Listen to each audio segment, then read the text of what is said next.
Summer holidays வந்தாச்சு, நம்ம GT ஹாலிடேஸும் வந்தாச்சு. GT holidays, south India's number 1 travel brand. Stone bench மற்றும் 2D என்டர்டைன்மெண்ட் தயாரிப்பில் கார்த்திக் சுப்ராஜ் இயக்கத்தில் சூர்யா நடிக்கும் ரெட்ரோ இன்று முதல் உங்கள் அபிமான திரையரங்குகளில். Periyar Maniammai institute of science and technology, Thanjavur. Civil engineering with specialization in GIS, remote sensing and more. அப்படி இருக்கும்போது என்னன்னா எக்ஸ்பெக்டேஷன் அதிகமாக இருந்துச்சு. ஏன்னா கார்த்திக் சுப்ராஜ் அப்படிங்கும்போது என்னன்னா ஒரு ப்ராமிசிங்காக நிச்சயம் வந்து ஏதாவது பண்ணிடுவார் அப்படிங்கிறது. அப்போ இந்த ட்ரெய்லர் பார்க்கும்போது இருந்த ஒரு எதிர்பார்ப்பு எல்லாம் சேர்த்து பார்த்தீங்கன்னா ரிலீஸுக்கு முதல் நாள் வரைக்கும் கிட்டத்தட்ட 8 கோடி ரூபாய் வந்து புக்கிங் வந்து தியேட்டர் புக்கிங்கில் சாதனை பண்ணியிருக்கு. அது வந்து சூர்யாவோட கேரியரில் மிக முக்கியமான ஒரு பதிவாக நான் பார்க்குறது. அந்த போன ஆடியன்ஸ்க்கு வந்து அவளை வந்து சாட்டிஸ்ஃபேக்ஷன் பண்ணாங்களா அப்படின்னா 50-50 தான். ஓகே. கேஜிஎஃப் இந்த மாதிரியான ஒரு படம் எடுக்கிறதுக்கான ஒரு கதையும் அந்த கண்டென்ட் உள்ளே இருக்குது. இவங்க போய் எடுத்துக்கிட்ட லொக்கேஷன், அந்தமானில் எடுத்துக்கிட்ட லொக்கேஷன் ஆகட்டும், கொடைக்கானல் ஆகட்டும், எல்லாமே பார்த்தீங்கன்னா நிறைய கஷ்டப்பட்டு வந்து வேலை பார்த்துக்கிறாங்க. கதையில் வந்து அந்த ஸ்க்ரீன் பிளே அப்படின்ற ஒரு விஷயம் இருக்குல்ல, அது வந்து சொதப்பலாக பண்ணிட்டாங்க. ஒரு காட்சியுமே வந்து 10 நிமிஷம் 15 நிமிஷம் இந்த மாதிரி போகிறது. அடுத்தடுத்த ஃபைட் சீக்வன்ஸ் வந்து வர்றது இருக்குல்ல, நீங்கள் அவங்க தனித்தனியாக எடுக்கும்போது அது நல்லா இருந்திருக்கும். நீங்கள் படத்தில் நீங்கள் பார்க்கும்போது இல்லை 2 மணி நேரம் 48 நிமிஷம் பிறந்ததுலேருந்தே சிரிக்க தெரியாத ஒரு ஆள் ஒரு பெண்ணிட்டு இதாக இருறதுல அதுக்கு ஒரு வேலிடான ஒரு இது வேணும். அது இல்லை. இவங்க பண்ண தப்பு என்னென்னா முதல் கதை வேறு இருக்குது, ஃபர்ஸ்ட் ஹாஃபில் நடக்கிற கதை. அதை வந்து அந்த கோல்டு ஃபீஸை தேடி அவங்க எல்லாமே இது பண்ணுறாங்க. இவர் லவரை தேடி வந்து அந்தமானில் போய் ஒழிஞ்சிட்டார் அப்படின்ற மாதிரி தான் வருது. லப்பர் பந்துன்னு ஒரு படம் பார்த்துட்டு வந்தபோது எப்படி ஒரு மனசுக்குள்ள ஒரு இது இருந்துச்சோ அது டூரிஸ்ட் ஃபேமிலி பார்த்துட்டு வரும்போது இருந்தது. கிளைமேக்ஸில் கொண்டு வந்து ஒரு இடத்துல வச்சிருப்பார். பார்த்தீங்கன்னா அந்த படத்தை அந்த படம் அந்த டைலாக் வந்து தூக்கி எடுத்துகிட்டு போயிடும். மொத்தமாக அந்த படம் டூரிஸ்ட் ஃபேமிலி என்னென்னா அன்புக்கு இயங்குறவங்க இல்லைன்னா அன்பை கொடுக்குறதுக்கு தவிக்கிறவங்க இருக்குல்ல, அந்த மாதிரி தான் மொத்த படமும் பண்ணியிருக்காரு. இந்த மாதிரியான படங்கள் வரும்போது தான் தமிழ் சினிமா வந்து அடுத்த கட்டத்தை நோக்கி நகரும். இம்ரான் இது வந்துச்சுல, ஆமாம், நல்லா இல்லைன்னு தூக்கி போட்டாங்கல்ல. மலையாளத்தில் நல்லா போச்சு, ஓவர் சீசன் நல்லா போச்சு. ஆனால் தமிழ் அதை வந்து யாருமே பார்க்கல. ஆனால் இன்றைக்கி வந்து மோகன்லால் நடித்து வந்திருக்க தொடரும் படத்தை வந்து பார்த்திங்கன்னா எல்லாருமே கொண்டாடுறாங்க.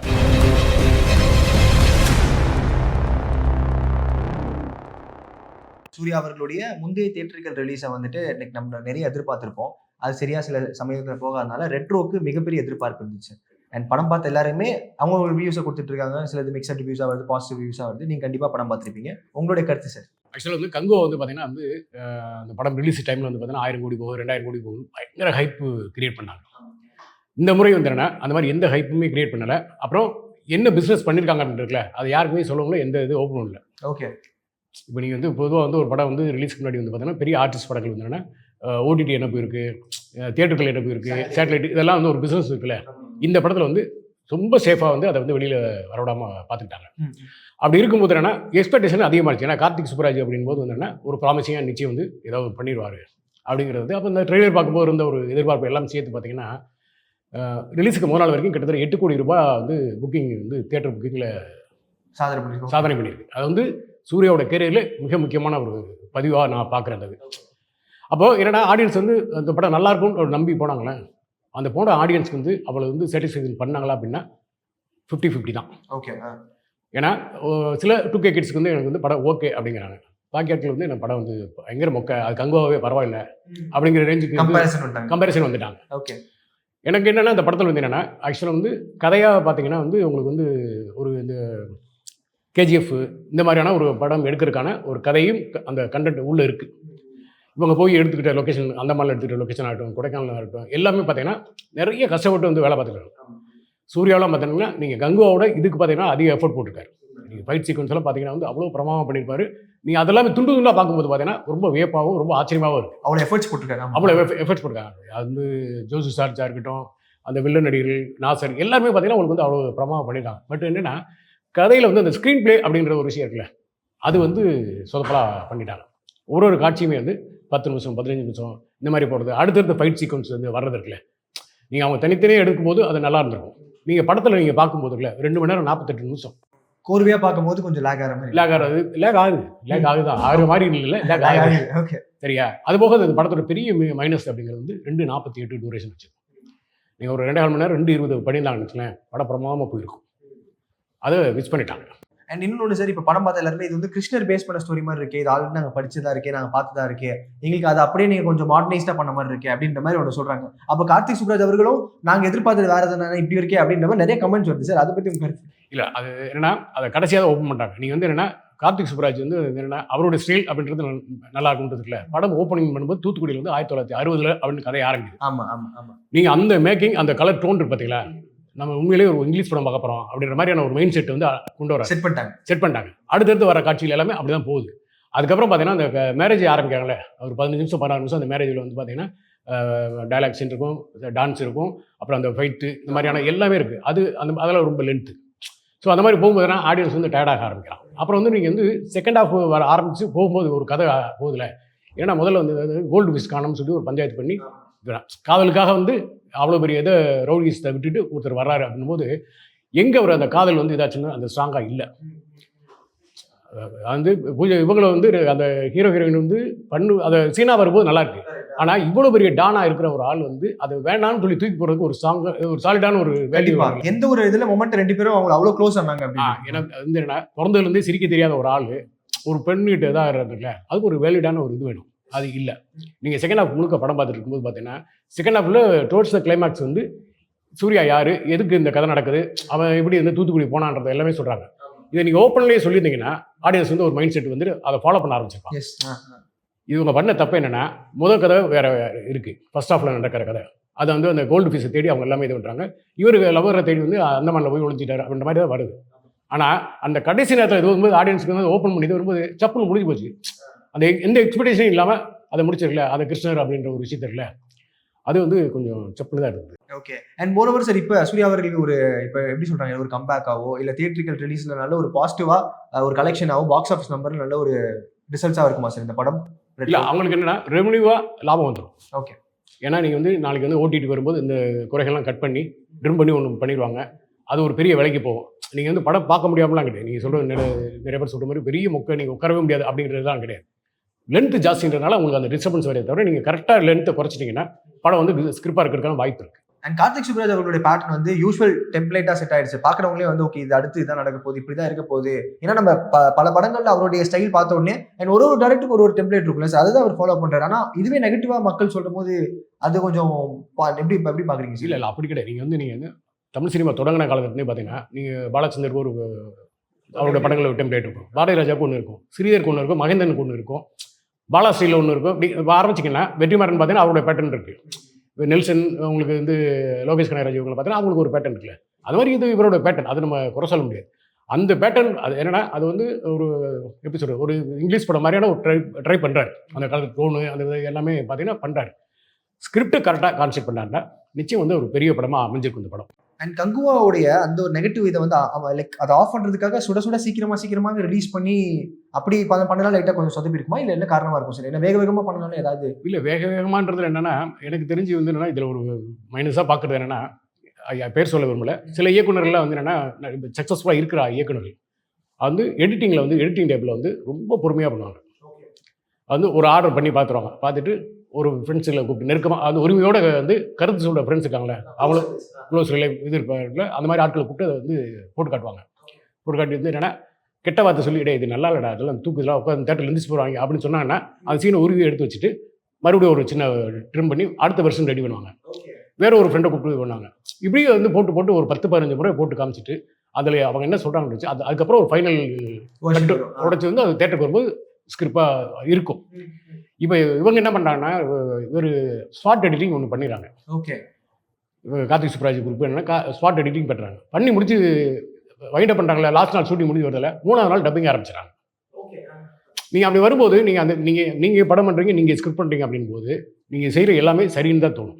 நீங்கள் இப்போ வந்து காசு கொடுத்து படம் பார்க்க வர்றவனுக்கு இது சரியாக இருக்குமா இல்லையான்றதுல அதை ஒரு 3ஆவது ஆள் பார்த்து அவருடைய பார்வை எப்படி இருக்குன்னு தெரிஞ்சுக்கிட்டு பண்ணாங்கன்னா தப்பிச்சிருக்கலாம்.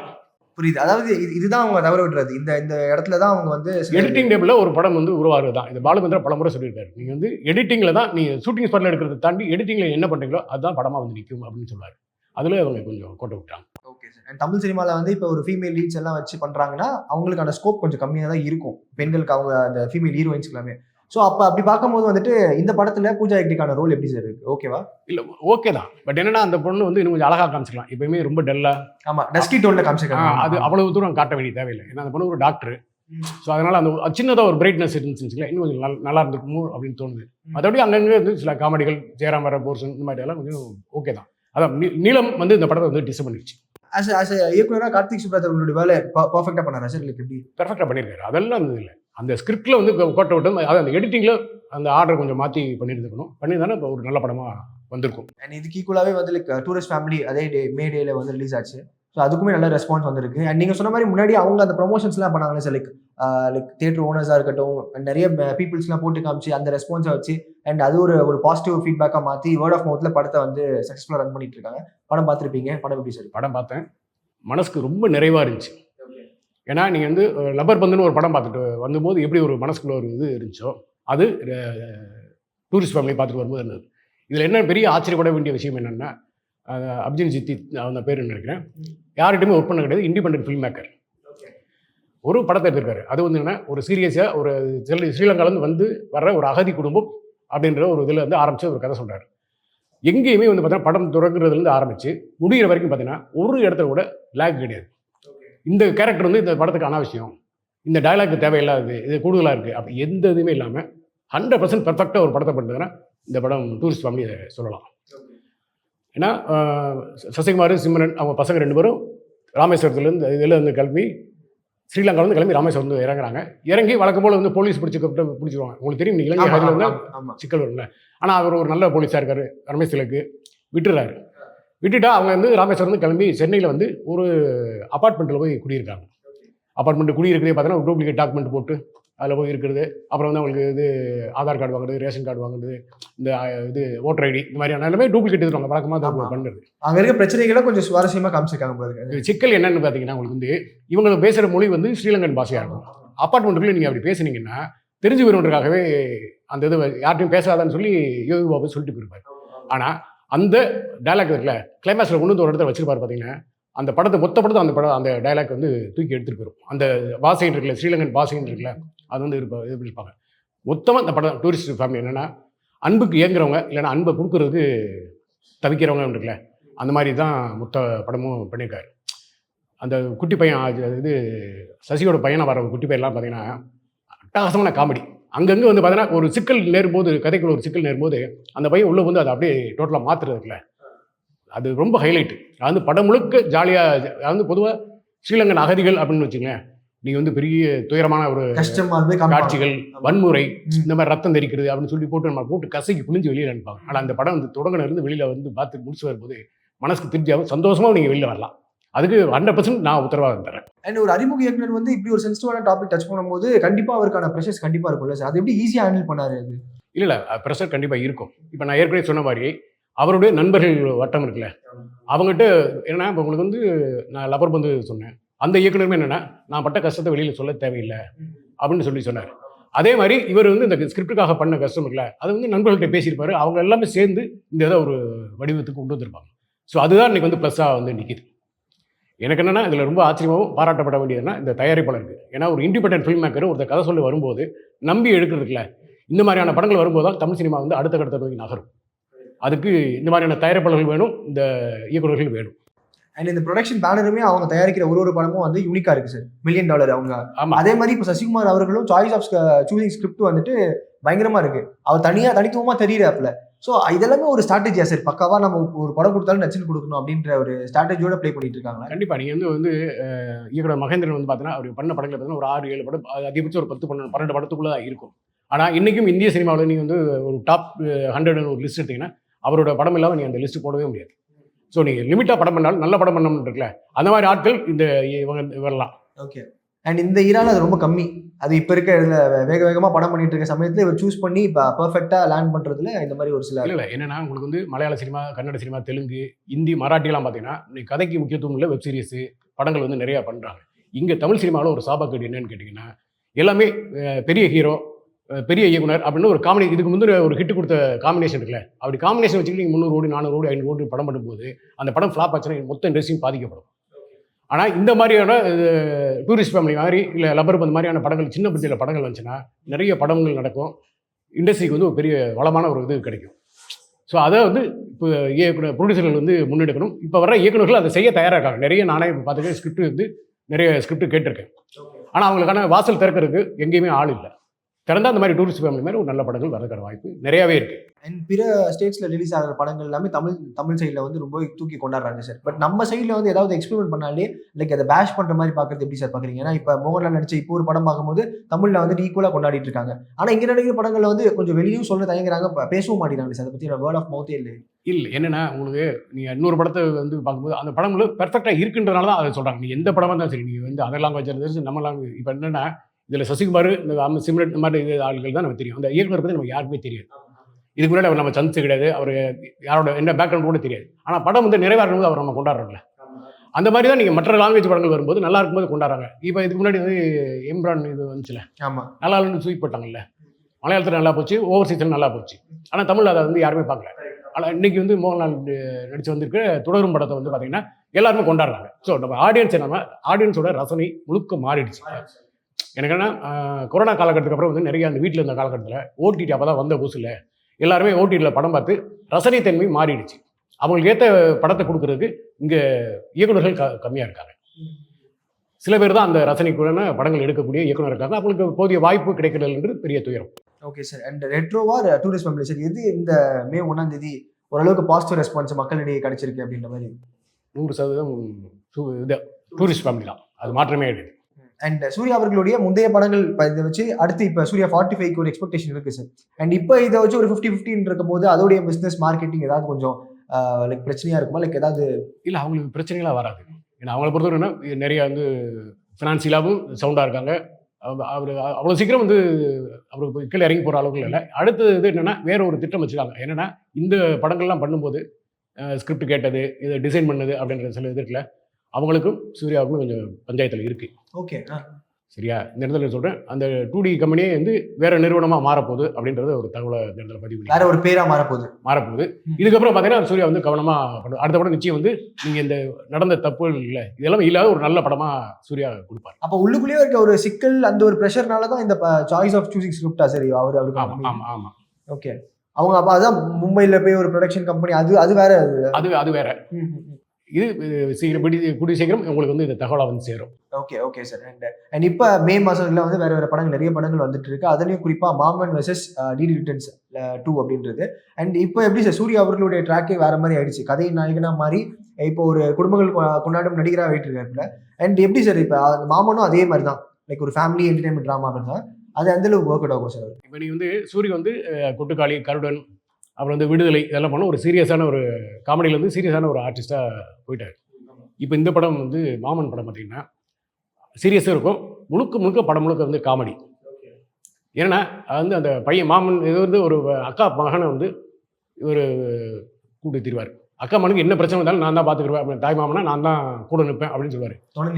தொடர்ந்து நிற்பேன். அந்த அக்கா மகனை வந்து பிரசாந்தோட பையன் தான் அக்கா மகனை நடிக்கிறாப்புல.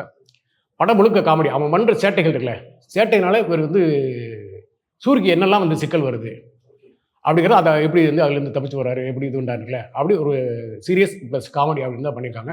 அது நிச்சயம் வந்து நீங்கள் பழைய சூரியை நீங்கள் பார்ப்பீங்க. அதே மாதிரி சந்தானம் பார்த்தீங்கன்னா நடுவில் கொஞ்சம் 50-50 அந்த மாதிரி தான் இருந்தாப்புல.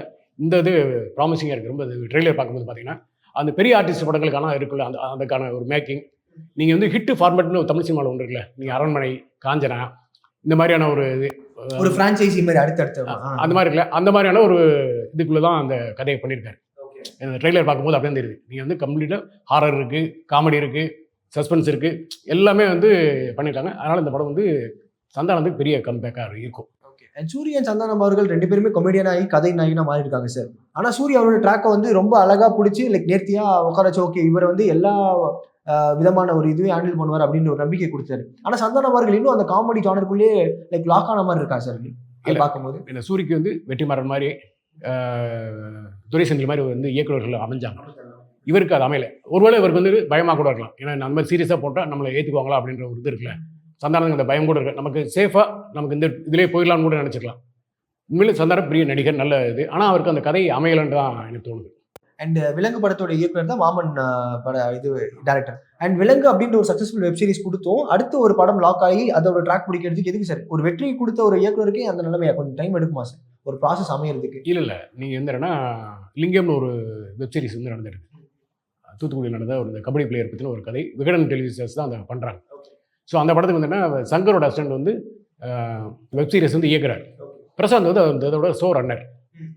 அதனால அந்த சீரிஸ் நடக்கிறதுனால அந்த படம் இப்போ தான் சமயத்தில் முடிஞ்சு.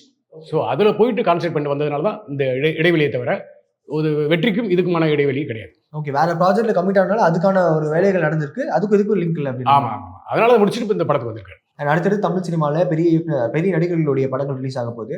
தக் லைஃப், கூலி அப்படின்ற மாதிரி போயிட்டு இருக்கு. இன்னைக்கு இந்த படங்கள்ல எது சார் ரொம்ப அதிக எதிர்பார்ப்புகள் இருக்கு? தக் லைஃப் வந்து பெரிய எதிர்பார்ப்பு இருக்கு. ஏன்னா தக் லைஃப் வந்து கூலி எதிர்பார்ப்பு இருக்கு. சூப்பர் ஸ்டார் படம், அதில் வந்து லோகேஷ் கனகராஜ் பண்றாரு, அது எல்லாம் இல்லை. அது எப்பயுமே எதிர்பார்ப்பு இருக்கக்கூடிய படம். ரஜினி படம்னா ஒரு எதிர்பார்ப்பு இருக்கும், ப்ளஸ் வந்து லோகேஷ்ன்றதுனால இன்னும் கூடுதல் எதிர்பார்ப்பு இருக்கு. ஆனால் தக் லைஃப் பொறுத்த வரைக்கும் என்னன்னா, மணிரத்னம் கமல்ஹாசனும் ரொம்ப நாளைக்கு அப்புறம் வந்து 30 ஆண்டுகளுக்கு மேலே செய்கிறாங்க. 30 ஆண்டுக்கு மேலே வந்து இது பண்ணுறாங்க. அப்புறம் கமலுக்கு என்ன அந்த படத்தில் இம்பார்ட்டன்ட் இருக்கோ அது இணையான இம்பார்ட்டன்ட் வந்து சிம்புக்கும் கொடுத்துருக்காங்க. ஸோ அப்போ என்னன்னா கமல் அதை அக்செப்ட் பண்ணிக்கிற அளவுக்கு அந்த ஸ்கிரிப்ட் வந்து ஸ்ட்ராங்காக இருக்குது அப்படின்னு இருக்குல்ல, அதனால அதுக்கு இன்னும் கொஞ்சம் கூடுதல் எதிர்பார்ப்பு இருக்குது உண்மை. Okay sir. அண்ட் லோகேஷ் அவர்கள் சொல்லியிருக்காரு, நான் தான் எந்த ஒரு சோஷியல் மீடியாலும் இப்போ நான் வந்து ஆக்டிவாக இருக்க போகிறது இல்லை ஒரு 6 மாதம், ஏன்னா இப்போ போஸ்ட் ப்ரொடக்ஷன் ஒர்க்ஸ் போயிட்டு இருக்கு கூலியில் அப்படின்னு. ஆனால் லியோக்கு பொறுத்தவரை அதுக்கு ஈக்குவலான ஒரு எதிர்பார்ப்பு கூலிக்கு இல்லையோ அப்படின்ற மாதிரி எதிர்பார்க்கப்படுது சார். அது அப்படி உண்மையா சார்? ஏன்னா எல்லாரும் போகிற இடங்கள் லியோன்னு கேட்டிருந்தாங்க, ஆனால் இப்போ கூலி அப்படின்னா ஓகே பார்த்துக்கலாம் அப்படின்ற ஒரு அந்த ஒரு ஸ்டேட்டில் இருக்காங்களே, என்ன காரணமாக இருக்கும் சார்? இல்லை, ஒரு சின்னதாக பயம் இருக்கும். பட் என்னன்னா உங்களுக்கு வந்து அந்த சிங்கிள் இந்த ஃபர்ஸ்ட் லுக்கு இந்த டீசர்லாம் வருதுல்ல, வரும்போது ஆடியன்ஸோட இது மாறிடும். அதுக்கப்புறம் பார்த்தீங்கன்னா என்ன எப்பயுமே உங்களுக்கு பெரிய ஆர்டிஸ்ட் படத்துக்கு முன்கூட்டியே இது பண்ண மாட்டேன். சில பேர் தான் வந்து அஜித் ஃபேன்லாம் வந்து பார்த்தீங்கன்னா போன இடத்துல வந்து அப்டேட் கேட்டுட்டு இருப்பாங்க. இந்த படம்லாம் எப்போ ரிலீஸ் ஆக போதோ அதுக்கு முன்னாடி ஒரு 20 நாள் 1 மாதத்துக்கு முன்னாடி ஆரம்பிச்சான்னு வச்சுக்கலேன், அப்படியே வந்து அந்த ஹைப் அப்படியே ஏற்றி கொண்டு போய் அதை நிப்பாட்டிடுவாங்க. ஸோ இதுக்கு அந்த மேஜிக் நடக்கும், வெயிட் பண்ணுங்க. சிறப்பு சார், உங்கள் நேரத்துக்கு ரொம்ப நன்றி. Thank you sir. நன்றி. சம்மர் ஹாலிடேஸ் வந்தாச்சு, நம்ம ஜிடி ஹாலிடேஸும் வந்தாச்சு. GT holidays, south India's #1 travel brand. Stone bench மற்றும் 2D என்டர்டெயின்மெண்ட் தயாரிப்பில் கார்த்திக் சுப்ராஜ் இயக்கத்தில் சூர்யா நடிக்கும் ரெட்ரோ இன்று முதல் உங்கள் அபிமான திரையரங்குகளில். Periyar Maniammai Institute of Science and Technology, Tanjavur. Civil engineering with specialization in GIS, remote sensing and more.